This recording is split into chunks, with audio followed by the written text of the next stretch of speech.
उठो जागो और तब तक मत रुको जब तक लक्ष्य हासिल ना हो जाए। स्वामी विवेकानंद जी की ये पंक्तियां आज भारत में साकार साबित होती दिख रही हैं। कैसे? क्योंकि भारत में लगातार प्रयास किए जा रहे हैं अपने उन लक्ष्यों के प्राप्त करने के लिए जो उसने तय किए हैं। आज की इस वीडियो में हम आपको बताएंगे जो हाल ही में जो चंद्रयान 3 की लैंडिंग हुई है। नमस्कार दोस्तों, स्वागत है आप सभी का आपके अपने चैनल कविता कौशिक रियल वॉइस में। दोस्तों, वीडियो में आगे बढ़ने से पहले आपसे निवेदन है, आप हमारे चैनल कविता कौशिक रियल वॉइस को सब्सक्राइब कर दीजिएगा और लाइक शेयर भी कर दीजिएगा।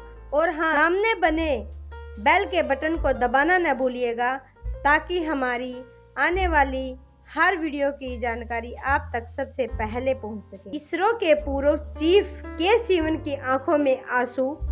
ये उन दिनों की बात है जब चंद्रयान 2 का लैंडर क्रैश हुआ था। आज उस किस्से को लगभग 4 साल हो गए हैं और 7 सितंबर को अधूरे रहे अपने सॉफ्ट लैंडिंग के मिशन को पूरा करने की भारत ने एक बार फिर कोशिश की है। जरिया बना है चंद्रयान 3। दोस्तों, चंद्रयान 3 की लैंडिंग आज चर्चा का विषय बनी हुई है। आज भारत के लिए गर्व का समय है। क्यों गर्व का समय है? क्योंकि चंद्रमा के दक्षिण ध्रुव पर सॉफ्ट लैंडिंग करने के कारण भारत दुनिया का पहला ऐसा देश बन गया है जिसने ये काम कर दिखाया है और इतिहास रच दिया है। दोस्तों, आज हम बताएंगे साइकिल से लेकर चांद तक चंद्रयान मिशन की पूरी जानकारी। साइकिल से लेकर चांद तक। आज भारतीय अंतरिक्ष अनुसंधान संगठन यानी कि इसरो की चर्चा हर ओर हो रही है। भारत चंद्रयान 3 मिशन चांद की धरती चूम चुका है। इसरो का विक्रम लैंडर चांद पर लैंड कर चुका है। आज अंतरिक्ष के क्षेत्र में भारत जिस मुकाम पर पहुंचा है उसमें इसरो की बहुत बड़ी भूमिका है। इसरो के वैज्ञानिक की तपस्या और 140 करोड़ भारतीयों की उम्मीदें पूरी हो चुकी हैं। अंतरिक्ष अनुसंधान यानी स्पेस रिसर्च में Indian Space and Research Organisation यानी इसरो की शानदार उपलब्धि रही है। ये यात्रा शून्य से अंत तक के सफर जैसी है।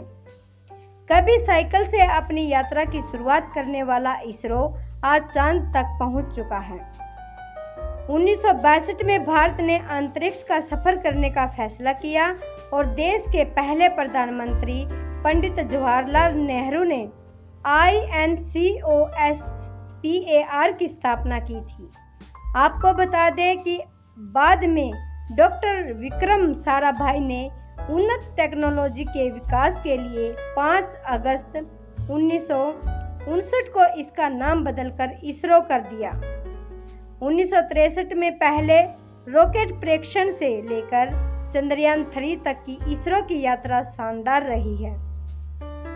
1962 में पहली बार भारत ने अंतरिक्ष का सफर करने का फैसला लिया था और जब अंतरिक्ष रिसर्च के लिए भारतीय अनुसंधान कमेटी का गठन किया गया था, अंतरिक्ष अनुसंधान की जिम्मेदारी दी गई थी डॉक्टर विक्रम साराभाई को, जिन्होंने अपनी टीम बनाई और भारत के स्पेस रिसर्च की शुरुआत की है। विक्रम साराभाई को national committee of space research का प्रमुख बनाया गया था। इस कमेटी के गठन के बाद विक्रम साराभाई के सामने असली चुनौती स्पेस रिसर्च स्टेशन के लिए जगह तलाशने की थी, जो बहुत जल्द अपने पहले मिशन को अंजाम देने वाला था। स्पेस रिसर्च के लिए जगह का चुनाव हुआ और ये इलाका था केरल का थुम्बा। लेकिन थुम्बा ही क्यों? इस सवाल का जवाब भारत के मिसाइल मैन विक्रम साराभाई की टीम का अहम हिस्सा रहे PKG अब्दुल कलाम अपनी किताब इग्नाइटेड माइंड्स में देते हैं। APJ अब्दुल कलाम लिखते हैं, थुम्बा विषुवत रेखा के नज़दीक होने के चलते सबसे मुफीद जगह थी, यानी यहाँ पृथ्वी की कक्षा से बाहर निकलने के लिए बहुत ज़्यादा ऊर्जा की ज़रूरत नहीं होती है।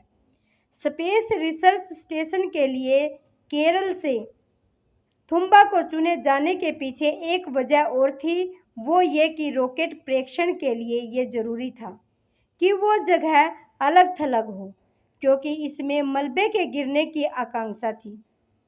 इसलिए आबादी से दूर और समुद्र तट इसके लिए ज़्यादा सुरक्षित था। स्पेस सेंटर स्टेशन बनने के साथ ही करीब 1 साल बाद यानी 1963 में भारत पहले रॉकेट लॉन्च के लिए तैयार था। ये रॉकेट था sounding rocket Naik Apache. Thumba में पहले रॉकेट लॉन्च की तैयारी डॉक्टर विक्रम साराभाई के नेतृत्व में भारत ने की थी। लेकिन उससे पहले जो तस्वीर दुनिया की मीडिया ने देखी उससे पूरी दुनिया को ऐसा लगा था जैसे कोई मजाक चल रहा हो। तस्वीरें थी ही कुछ ऐसी। रॉकेट के कल पुर्जों और अंतरिक्ष उपकरणों को प्रेक्षण स्थल तक बैलगाड़ी और साइकिल से ले जाया गया था। ये तस्वीरें यकीनन हैरान करने वाली थी। अंतरिक्ष के इतने अहम मिशन के लिए संसाधनों और सुविधाओं का अभाव इतना अधिक था, इसे समझना जरा भी मुश्किल नहीं था। लेकिन भारतीय वैज्ञानिकों को अपनी क्षमताओं और लीडर विक्रम साराभाई पर भरोसा था।